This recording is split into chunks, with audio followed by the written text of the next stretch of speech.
Muito bom dia, seja bem-vindo a mais um Reflexão e Vida. Estamos aqui para mais uma vez compartilhar a poderosa e preciosa Palavra de Deus. Essa palavra que é viva e eficaz e mais cortante do que qualquer espada de dois gumes, capaz de penetrar a divisão entre alma e espírito, juntas e medulas, e discernir os pensamentos e intenções do coração. Nosso propósito de segunda a sexta-feira é trazer sempre uma mensagem de fé e esperança para o seu coração. Por isso que eu quero aproveitar e pedir para que você que ainda não está inscrito, se inscreva aqui no nosso canal, ative aí o sininho das notificações para que você seja sempre notificado quando houver um conteúdo novo aqui no nosso canal. Outra coisa também que eu preciso que você faça é curtir esse vídeo. Clica aí no gostei, dá um like para que o YouTube entenda que esse conteúdo é um conteúdo relevante e possa torná-lo visível a mais pessoas. E se esse programa tem abençoado a sua vida, se essas reflexões têm abençoado a sua vida, eu preciso que você também compartilhe esse link com o maior número de pessoas que você puder. Então, o meu pedido nesse momento é para que você compartilhe aí no status do seu WhatsApp, compartilhe também aí nos grupos que você faz parte, mas envia também para uns 5 a 10 contatos no privado, para que essas pessoas sejam também convidadas a refletir na palavra de Deus nessa manhã. Eu creio que Deus tem algo a falar ao nosso coração e quanto maior o número de pessoas que nós alcançarmos com essa mensagem, maior será o número de pessoas abençoadas pela palavra de Deus, tá bom? Então vamos compartilhar, certo? Bom, vamos então para a nossa reflexão de hoje. Hoje eu quero conversar com você, eu quero refletir na palavra de Deus com você, no texto de Marcos, capítulo 9, a partir do versículo 2 até o versículo 29. Então, Marcos, capítulo de número 9, a partir do versículo 2 até o versículo 29. Nós estamos estudando, já há alguns dias esse Evangelho de Marcos e temos sido bastante edificados. Eu creio que nessa manhã o Senhor mais uma vez estará falando aos nossos corações. Então, a palavra de Deus nos diz assim: 6 dias depois, Jesus tomou Pedro, Tiago e João e levou-os em particular a um alto monte e foi transfigurado diante deles. As roupas dele resplandeceram e ficaram extremamente brancas, como nenhum lavandeiro na terra poderia branqueá-las. Então Elias e Moisés apareceram diante deles e falavam com Jesus. Tomando a palavra, Pedro disse a Jesus: Mestre, é bom estarmos aqui. Façamos 3 tendas, uma para ti, outra para Moisés e outra para Elias. Pois não sabia o que dizer, porque ficaram com muito medo. Nisso veio uma nuvem que os cobriu e dela saiu uma voz que dizia: Este é o meu filho amado, a ele ouvi. De repente, olhando em redor, não viram mais ninguém a não ser Jesus. Enquanto desciam do monte, Jesus ordenou-lhes que a ninguém contassem o que havia visto, até que o Filho do Homem ressuscitasse dentre os mortos. E eles guardaram o caso em segredo, conversando sobre o que seria o ressuscitar dentre os mortos. Então perguntaram-lhe: Por que os escribas dizem ser necessário que Elias venha primeiro? Jesus lhes respondeu: Na verdade, Elias vem primeiro e restaura todas as coisas. Mas então, como está escrito que o Filho do Homem deve sofrer muito e ser desprezado? Digo-vos, porém, que Elias já veio, e fizeram-lhe tudo quanto quiseram, segundo está escrito a seu respeito. Quando chegaram onde estavam os outros discípulos, viram ao redor deles uma grande multidão, e alguns escribas discutiam com eles.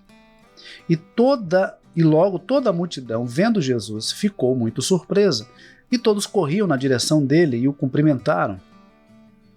E Jesus lhes perguntou: O que estáis discutindo? E alguém dentre a multidão lhe respondeu: Mestre, eu te trouxe meu filho, que tem um espírito mudo. Onde quer que eu o apanhe, provoca-lhe convulsões, de modo que ele espuma pela boca, range os dentes e começa a se enrijecer. Pedi a teus discípulos que o expulsassem, mas eles não conseguiram. E Jesus lhes respondeu: ó geração incrédula, até quando estarei convosco? Até quando terei de suportar-vos? Trazei-me o menino. Então eles o trouxeram, e ao ver Jesus, o espírito imediatamente provocou-lhe uma convulsão. E o endemoniado caiu ao chão, rolava e espumava pela boca. Jesus perguntou ao pai do menino: há quanto tempo isso acontece? Ele respondeu: desde a infância. E muitas vezes o tem lançado no fogo e na água para destruí-lo. Mas se podes fazer alguma coisa, tem compaixão de nós e ajuda-nos. Ao que Jesus lhe diz: se podes, tudo é possível ao que crê. Imediatamente o pai do menino clamou: eu creio, ajuda-me na minha incredulidade. Vendo que a multidão correndo aglomerava-se, Jesus repreendeu o espírito impuro, dizendo: espírito mudo e surdo, eu te ordeno, sai dele e nunca mais entres nele. Então o espírito saiu, gritando e agitando-o muito. O menino ficou como se estivesse morto, de modo que muitos diziam: ele morreu. Mas Jesus, tomando-o pela mão, levantou-o e ele ficou em pé. Quando entrou em casa, seus discípulos lhe perguntaram em particular: por que não conseguimos expulsá-lo? E ele lhes respondeu: essa espécie não sai a não ser pela oração e jejum. Então, nós estamos diante de um texto que nos mostra acerca do privilégio de estarmos em comunhão com Jesus, de andarmos com Jesus e fazermos parte da comunidade de fé estabelecida por Jesus. No texto que nós lemos, num primeiro momento, nós vemos que Jesus ele se retira para um alto monte, levando consigo Pedro, Tiago e João. E esse versículo já nos ensina aqui algumas lições maravilhosas. E uma dessas lições é que nem todos têm o privilégio de desfrutar de uma comunhão mais íntima com o Senhor. Veja, Jesus está acessível. Jesus está disposto a ter comunhão conosco. Jesus está aberto para que nós o conheçamos, assim como ele nos conhece. Mas, infelizmente, nem todas as pessoas estão dispostas, nem todas as pessoas estão preparadas, nem todas as pessoas têm esse privilégio. E um dos motivos é porque tem muitas pessoas que se contentam com uma mera religiosidade. Tem pessoas que acham que é suficiente o fato de dizer: não, eu conheço Jesus, ou eu faço parte do grupo de Jesus, eu faço parte da igreja de Jesus, eu faço parte dessa ou daquela religião. Mas deixa eu dizer uma coisa para você nessa manhã. Jesus quer conosco um relacionamento, uma comunhão, uma cumplicidade, uma intimidade muito maior do que simplesmente fazermos parte de um grupo que diz ser seus seguidores. Jesus quer que nós o conheçamos, Jesus quer que nós contemplemos a sua glória, Jesus quer que nós ouçamos a voz do seu Pai, Jesus quer que nós possamos realmente andar com Ele. Mas tem pessoas que estão ocupadas com outras coisas e dizem não ter tempo para buscar Jesus como deve buscar. Então, Jesus ele leva consigo Pedro, Tiago e João. E naquela experiência, naquele monte, Jesus é transfigurado. Ele é transformado. E naquele momento da transfiguração, o texto diz que aparece ali Moisés e Elias. E essa transfiguração ela é muito significativa. Por quê? Porque aparecem Moisés e Elias. Moisés representando a lei, Elias representando os profetas, e Jesus, como Filho de Deus, sendo aquele que haveria de cumprir toda a lei, e sendo também aquele de quem os profetas haviam anunciado que haveria de vir. Então Jesus é maior do que a lei, Jesus é maior do que os profetas, Jesus vem para cumprir toda a lei, Jesus vem para cumprir as profecias acerca da sua vinda e para implantar o reino de Deus. Então nós podemos ver que Jesus ele mostra, através dessa experiência da transfiguração, que de fato ele era o Filho de Deus. Inclusive, no versículo de número 7, O texto diz que veio uma nuvem e os cobriu, e dela saiu uma voz que dizia: este é o meu filho amado. Você deve lembrar muito bem do momento do batismo de Jesus, em que também, após ser batizado, ouve-se uma voz do céu que dizia: este é o meu filho amado. Então, mais uma vez, Jesus tem a sua identidade publicamente confirmada. Aqueles discípulos, Pedro, Tiago, João, ouvem o Senhor dizendo: este é o meu filho amado. Então eles tiveram mais uma vez a certeza que de fato Jesus era o Filho de Deus.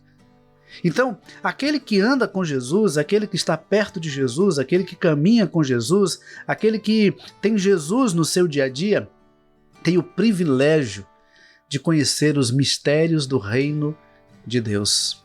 Tem o privilégio de conhecer a vontade de Deus, de reconhecer a voz de Deus, de fazer parte daqueles que contemplam a glória de Deus. E quando eu falo de contemplar a glória de Deus, não estou necessariamente falando de algo sobrenatural, mas de perceber o cuidado de Deus, a manifestação de Deus, a provisão de Deus, a intervenção de Deus em coisas simples do dia a dia. Há pessoas que ficam procurando coisas extraordinárias, quando na verdade Deus está a todo momento se manifestando a nós através de coisas ordinárias, de coisas comuns do dia a dia. E aí onde a gente percebe a grandeza de Deus em manifestar-se a nós em coisas simples do dia a dia, mostrando que Ele se importa conosco, que Ele caminha conosco e que Ele contempla a nossa caminhada.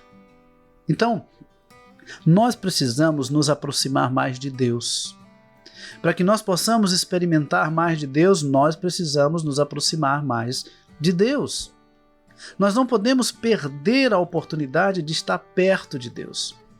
E nós podemos fazer isso através da oração, através da leitura da palavra, da meditação da palavra, através da comunhão com os irmãos. São ferramentas que nos possibilitam nos aproximar de Deus.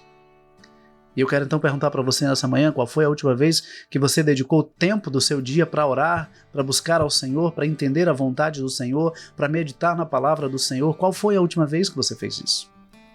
Talvez você possa até me dizer o seguinte, que você foi para todas as atividades religiosas dessa semana. Você foi para a igreja todos os dias que teve culto. Mas qual foi a última vez que em casa você parou para ler a Bíblia, para orar, para estar em comunhão com Deus? Então, nós precisamos nos aproximar mais de Deus. E a oração é um meio que nos possibilita nos achegar mais a Deus. A palavra é um meio que nos possibilita ouvir a voz de Deus. Deus não precisa enviar um anjo para bater à sua porta e dizer aquilo que Ele tem para lhe dizer.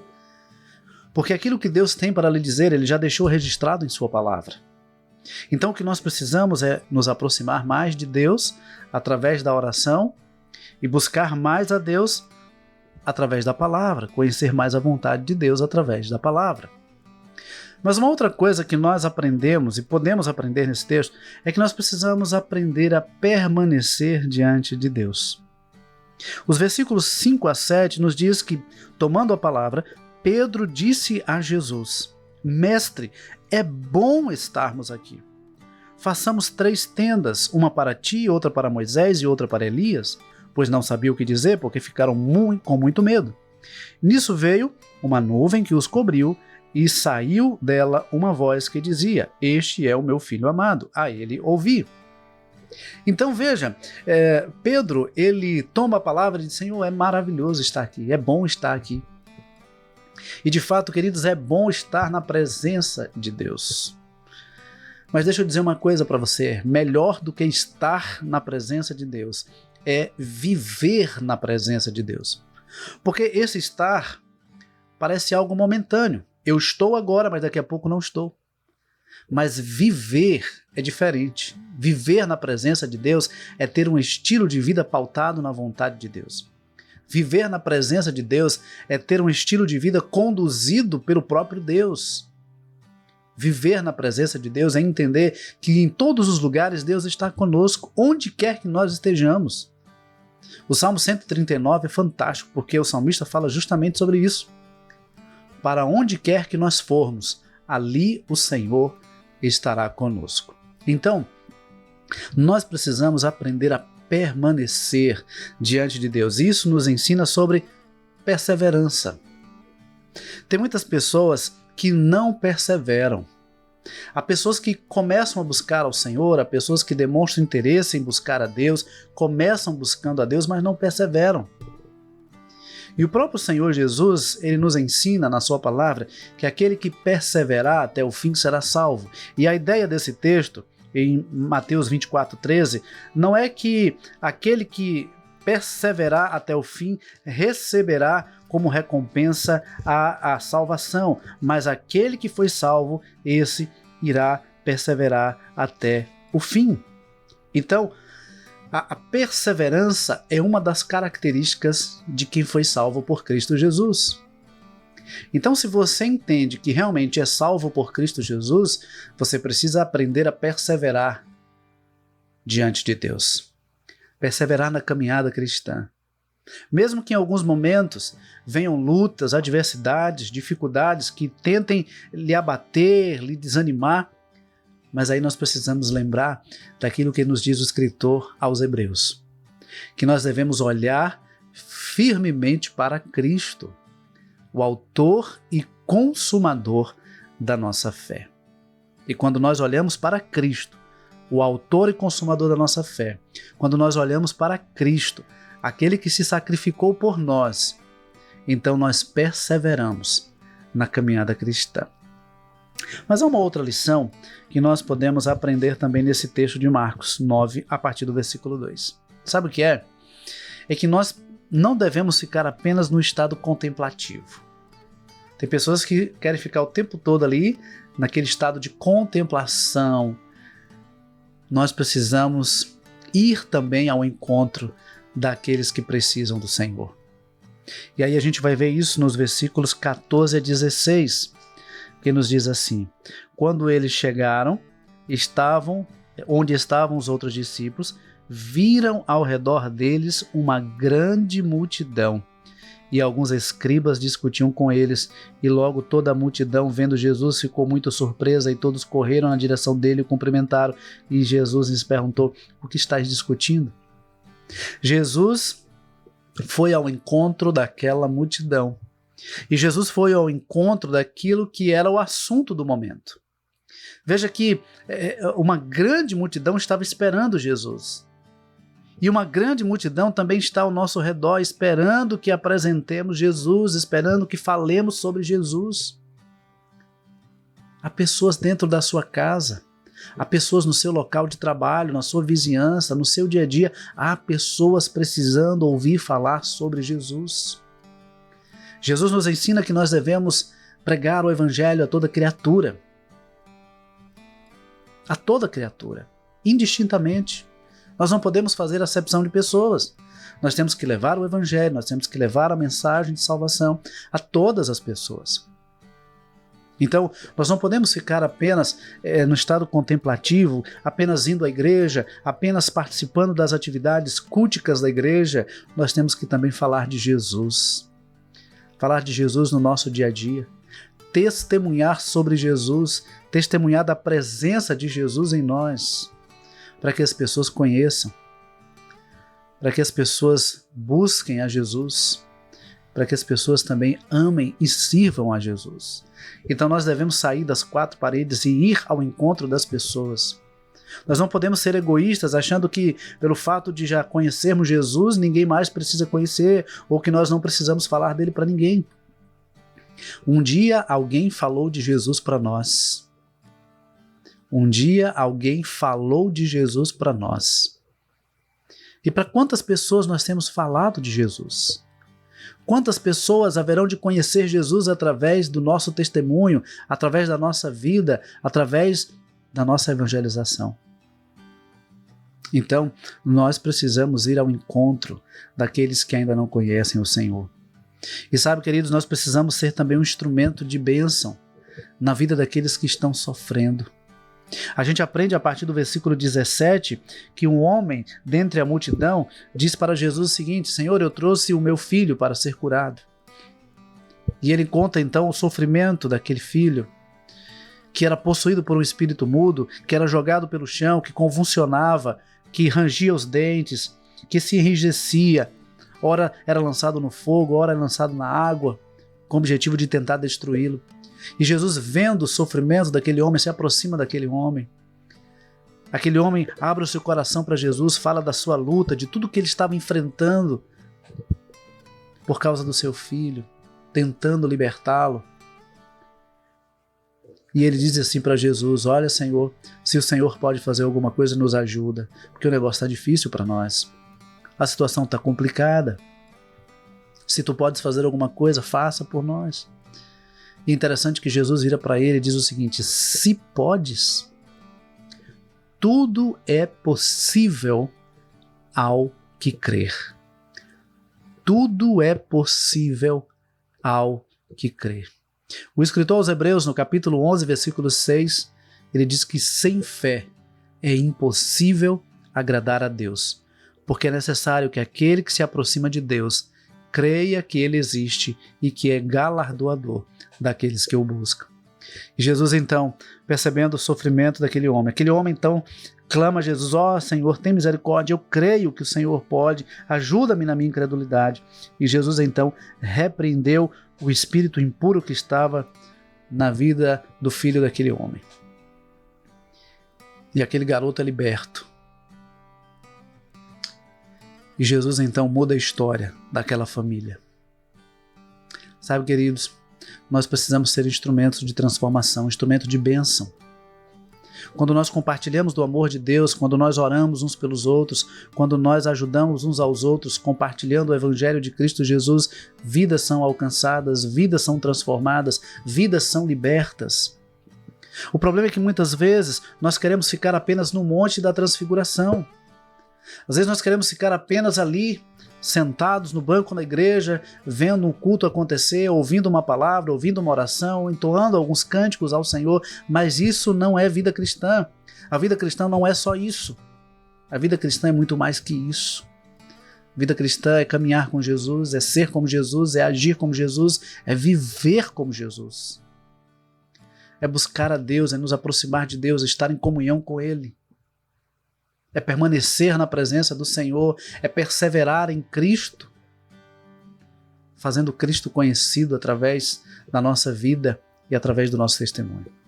Portanto, querido, eu quero te convidar nessa manhã a que você se aproxime mais do Senhor, que você contemple mais do Senhor, que você experimente mais do Senhor, mas que você também fale mais do Senhor para aqueles que ainda não conhecem o Senhor. Não simplesmente busque ao Senhor para satisfazer as suas necessidades ou resolver os seus problemas. Busque ao Senhor para também ajudar outros que também estão clamando por ajuda, clamando por socorro. Há pessoas muito próximas de você que estão sofrendo por ainda não conhecer Jesus. Há pessoas precisando de um abraço, precisando de uma oração, precisando de uma palavra. E você pode ser um instrumento de bênção na vida dessas pessoas. Portanto, não deixe passar a oportunidade. Não deixe passar a oportunidade. Fale de Jesus. Compartilhe a mensagem do amor de Deus para que vidas sejam alcançadas, transformadas e possam também ter o privilégio de experimentar a presença de Deus. Que Deus nos abençoe. Que Deus nos conceda um ótimo dia e que Deus nos ajude a aproveitar cada oportunidade para fazê-lo conhecido, onde quer que nós estejamos. Que Deus abençoe, que Deus nos conceda uma ótima quinta-feira e, se Deus nos permitir, amanhã, 6h30 da manhã, você tem um novo encontro marcado com Reflexão e Vida. Mas não esquece de compartilhar o link desse programa de hoje com o maior número de pessoas que você puder. Eu creio que Deus fará uma grande obra em sua vida e através da sua vida.